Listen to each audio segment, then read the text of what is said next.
Hello, you guys, back with Young, Famous, and African. And we left off where Andile was basically cursing Kani. Like, how could you not cursing them, like literally, but telling them off, telling her off? Like, how disrespectful is that? And not only Andile and Annie are not the only ones who found it was disrespectful. Even Kaylee was like, that's disrespectful.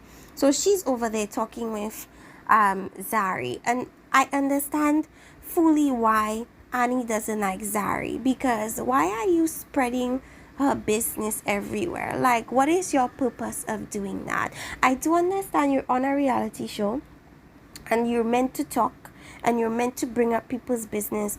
But the way she did it kind of makes me want to fight her. Like, oh, and by the way, Annie's man, Two-Face, is having a baby with their personal banker. It's almost like she finds joy in doing stuff like that. Like, even Kaylee, that's not even her friend, Annie's friend either. It's like, I hope it's not true, because Annie doesn't deserve that. But Zari is like, has this nonchalant thing about her, like, I don't care if I hurt her feeling, I don't care what she's going through, this is what's happening with her. So like, what are you getting or gaining from that? That's why Annie doesn't like you, because of that dirty attitude. Okay, so because she has an issue with you, that means you should go talk to people about her business. Like, it's very childish. Zari is extremely childish. But anyways, so we see that Nadia and Kani pull Swanky aside. They speak about the whole Bonang thing. They're basically saying they didn't know Bonang was there. They were basically pulling Annie aside to ask her like what's going on with him and whatever the case is, right? So it quickly goes on the topic of, okay, what happened with you and Annie? And so now he opens up to them about what happened with Annie, which is he was on a call with someone. Annie calls that person. He's still on the line and hears every single thing Annie says about him to that person. And the things Annie said to that person was disrespectful and it was hurtful to him. And no wonder she does not know what the problem is. It's because she did not know that Swanky was on that call. So as far as she's concerned, she's talking to her friend. She's not thinking a third party is on the line. And there the issue is. That's where the issue goes. So before I even go into that, did I even speak on the fact that at the party with Kani, Diamond comes in, sees Zari talking with Andile because she's trying to figure out where has this change come from. Because he didn't used to call her mom. All of a sudden he's calling her mom. And then he's basically telling her, well, I spoke to Diamond and I told him I would not pursue you or continue to pursue you, because of the friendship that him and Thing has. So she's thinking, but that's not fair because he's allowed to talk to whoever, but I can't. And I completely see where she's coming from, because I think Diamond is looking at it from a more ego perspective, like, how dare you? Because him and Andile are not that close. Like, let's be serious. They're close for the show's sake, but they're not that close. And for him to be doing all that, knowing that he cheated on me, our entire relationship is unfair. And what that is annoying to me is that Andile and Zari were merely talking. So for Two-Face, so for Diamond to not even want them to talk, and other people are even coming in and telling them, don't talk, we don't want to upset Diamond. It just doesn't make any sense to me. Zari and Diamond are not together. Why can't she talk to Andile? Why can't she even talk to Andile? It's crazy. It's annoying at this point. So let's move on to Annie. So Annie goes on Andile's podcast to talk about the rumors of her husband cheating on the blogs and so on. And Annie is basically saying that the post was made a long time ago and it's not recent. And then the fact that I guess she's on this show, they brought it back up into popularity. Like, similar to an old post you made when you were 14, but they bring it back up when you're 28 because it was apparently controversial. And that's what she's saying it is. I'm not certain, but she's saying this person is always pregnant. Every season they're pregnant. Every time something comes up about she's pregnant again. So she's like, it's not true. It's not from Two Faces set of children. It's simply a old story. That's what Annie's saying, and she's sick and she's tired of the rumors, and she's tired of having to constantly be defending her marriage. And she's saying that yes, during their relationship he has had children from women that's not been her. He's had children outside, he has, but ever since the marriage and everything, it's really been calm. That's what Annie wants us to believe. And she's just tired because she's feeling like the children are seeing this, and she constantly has to be fighting for the children's innocence, for them to not perceive their father negatively. It's a fight. So she breaks down, and Andile is there to soothe her. I'm starting to really like the relationship I'm seeing with Andile and Annie. I'm loving the fact that he's gonna defend her and he's gonna be there for her, and I appreciate that on behalf of Annie.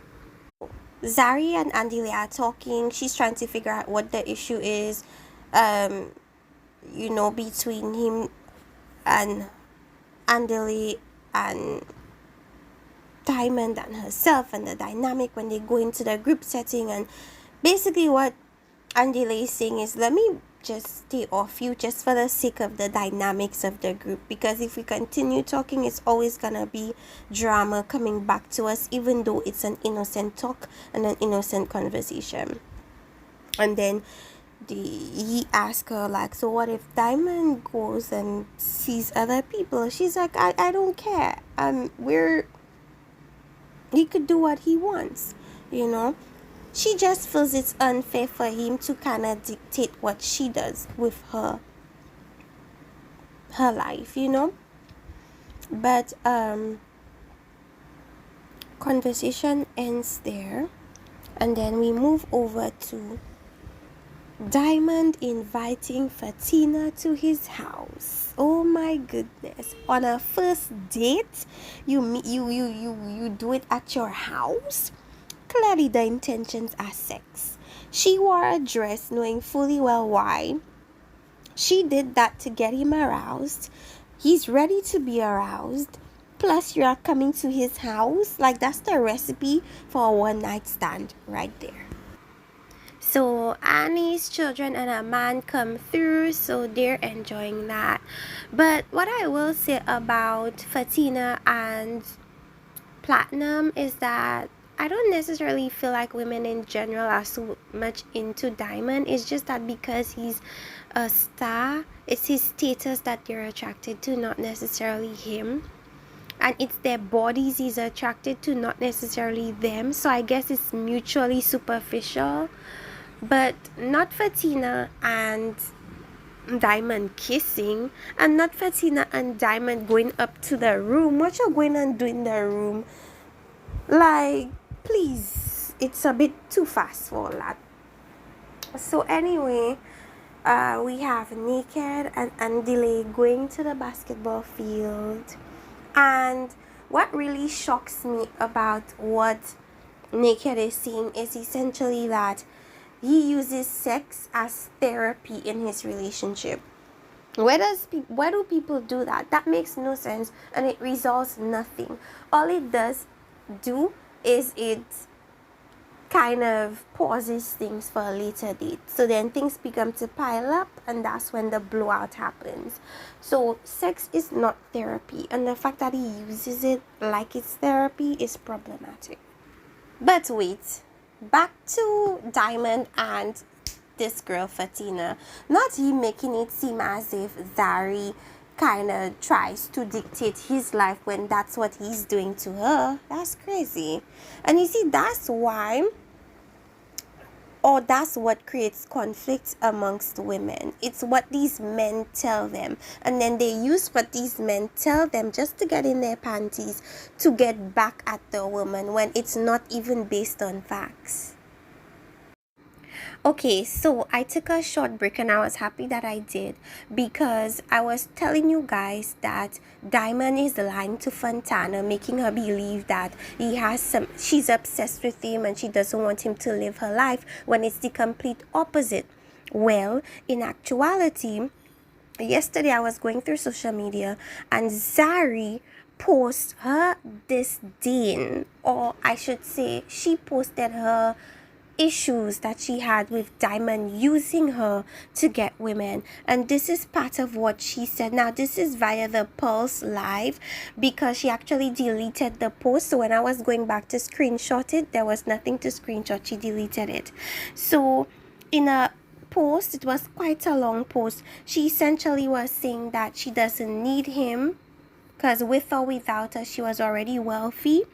She was driving Porsches, owned a lot of properties, and he only really contributes in regards to the children's school fees, and that beyond that, the sleepless nights, the medical bills, and all of that, she does it on her own. So she basically was saying that she's tired of Diamond using her to get women, and these same women, because they feel as if they've heard the whole story, feel emboldened to come to Zari and be disrespectful, which is what we are going to see later on in the seasons based on the preview that I saw. We see Fontana is going to confront Zari, and that is possibly why she wrote this post. She says, I have so much regard for you as the father of my kids, and nothing can come between that. If there was a chance for us to get back together, you'd come running back. How are you sitting with women, temporary people in your life, discussing me leaves me in awe. You can smash anyone you want without using me as a bet. I don't want you. I'm not obsessed with you. Matter of fact, it's the opposite. You are obsessed with me, and you can't seem to replace me. You will come running like a cheetah if I called you back. I'm only responsible for respect's sake, for the sake of the kids. And she said a lot more, but unfortunately I wasn't really able to gather the real data because I wasn't smart enough. But anyways, that just speaks to what I was saying. Like, it's so unfair for him to do that and for her to be getting the backlash when she really has nothing to do with it. So anyways, let's continue on with Young, Famous and African. So then we move to Annie, and Two-Face and the children are coming to visit her in South Africa, and of course they're gonna miss their mom, so he brought them over there to see her, which was a nice gesture, and they seemed pretty fine to me. So the rumors or the blogs versus what I see based on their interaction, it kind of doesn't even mix. Okay, so Naked, Andile, and this new guy, and I still haven't gotten his name, are supposed to be going out to play basketball. And just based on their interaction, it's very clear to me that Naked does not like this guy. Just based on how Naked is acting, it's like he doesn't like the guy. The guy just wants to fit in. The guy's new in the group. All he's probably thinking about is how to assimilate as seamlessly and as easily as possible. But as Andile stated, it kind of feels like he's forcing it a bit, and he should just lay back and be calm, and wherever he fits in, then just naturally go towards that, as opposed to forcing your presence. So they were talking about the whole thing with Kani and how she addressed them and how disrespectful it was, and I saw Naked kind of wanting to shush Andile, and that kind of pissed me off because he has the right to speak on it. It was truly disrespectful. It really was. And for the way Naked was with Kani last season, you would think he would kind of put up for Andile, but he was more so trying to shut Andile up, which kind of irritated me. Then we see Swanky comes in. Swanky, of course, I Cassie Swanky playing basketball. He comes there with some type of blanket over him, and Naked makes the funniest remark and says, "Who comes to basketball with a blanket?" And I'm trying to figure out the same stuff, right? So he comes in, and then the guy starts speaking about he met his friend Bondang, and he invited her to Fashion Week, and he didn't book her a hotel, and so on and so forth. So Swanky's like, well, that's your wrong, and well, I'm pretty sure he knows he was wrong in the matter. He's just saying instance that apparently, allegedly, he said he met Bodang or whatever her name is. So Fontana meets up with Nadia, and she wants to set up this girls type of meeting so she could see the dynamics of the situation without the guys being there.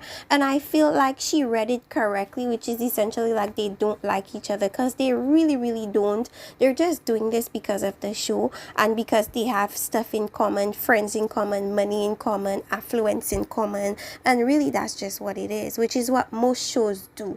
Real Housewives of Atlanta, The Love and Marriage, all these shows, these people are not real friends. So anyway, she's talking about who she's spoken to, talked to, and she mentions Diamond, and of course Nadia wants to know. Now I see Nadia as a messy person, to be honest with you, because like last season she kind of rubs me the wrong way. So I really hope that Fontana kind of doesn't divulge too much, because Nadia to me seems like one to spread your business, so I wouldn't be the one to have told her too much. Luckily, she didn't tell Nadia she spent the night. We don't even know if she spent the night, but we definitely know she went up to his room for sure. So all the women are painting this man, and everybody's like kind of awkward and going towards the people they like most and stuff. And Bondang is invited. Bodang, my goodness, is invited. And we barely really got to see the interaction between her and Nadia, but we all know what the drama is there already. And Annie came in super late, Kanye as well. But when Annie came, she said hey to Zaria, and she's like, "Oh, progress." She's saying hi to me. I'm like, I don't know, like Zari kind of pushes it sometimes to the point where you don't like her, because it's like you're doing a lot, you're doing a whole lot.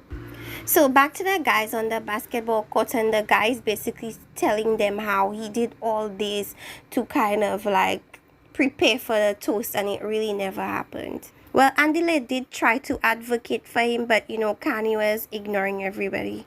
So as I said, Fontana calls them out and saying like they're divided, and everybody's like yo, shut up, like don't talk about the apparent elephant in the room, the obvious elephants in the room. We just want to pretend everything is okay when really it's not. But the way that Zari pipes up when Fontana spoke just speaks that to me that there's some underlying issue there already.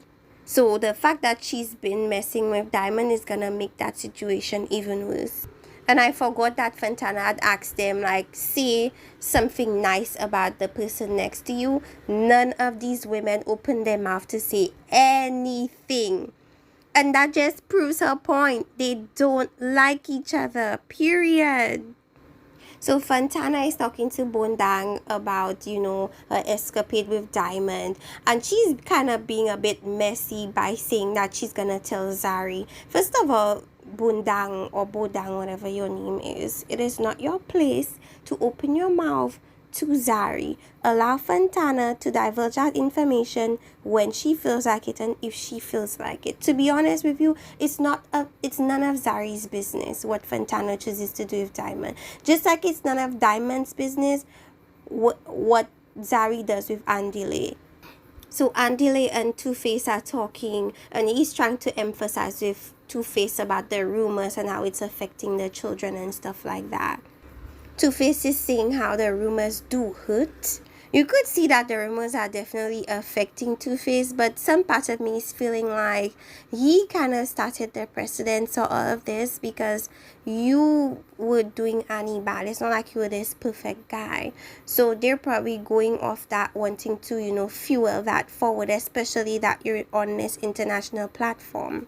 I'm so annoyed that I don't know this guy's name, you guys. But he came in, Naked comes in, they're chatting, and he went on about how he wants a kid. He at first it made it seem like he wanted a family, and the more he spoke, the more you realize that he just wants a kid. He could care less about the woman and what she wants and needs. He just wants a child. He wants to be a single father, which is crazy to me. Andile looked at him like he was insane. Andile is a single dad, so he knows he wouldn't be able to do what he's doing in his career if the woman of these children were not in their lives, if the mothers were not in their lives. He would be in a lot of ish. So Bodang and Fentana are meeting Swanky, and of course they're speaking about Fentana and Diamond, and basically Swanky was telling, okay, now it seems fun and now it's exciting, but pretty soon you're gonna end up crying and it's not gonna be fun anymore. So of course Swanky tells her the story that the guy told him about him inviting Bodang to Fashion Week, and he didn't book a hotel, and it was full because it's Fashion Week, everybody was there and it was booked out, and she's basically saying he's lying because she cannot recall that happening. So I really cannot wait to see how that interaction is going to go, because that guy seems so desperate. He's like, is that one available? Is Bodang available? Is Sari available? And it's like nobody seems to be that interested in him, because there's something about him that is lacking, and I think it is his confidence. Because if you're a confident, short man, women naturally gravitate towards that. But when you're so like there's this false sense of confidence that everybody's able to pick up on, is kind of like a repellent, so to speak. Okay, and that is the end of the episode. So you guys, let me know what you thought about episode 3. Have you been watching Young, Famous and African? Please get into it. Please get into it, because the drama is drama-ing. Okay, see you guys in the comment section. Like, subscribe, and see you next time. Bye-bye.